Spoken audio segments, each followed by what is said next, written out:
anh kia ra như một mẹo con khuyên mà có người kêu lại về nguồn con khuyên mọi người khuyên cứ nếu mà nghe nhiều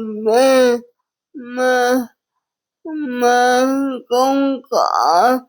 người kêu lại thì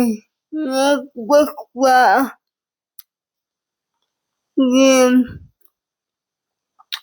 nếu mình luôn rất khi cũng người khuyên thì mình biết những vụ khuyên thì mình cả luôn luôn biết ít ai để càng thì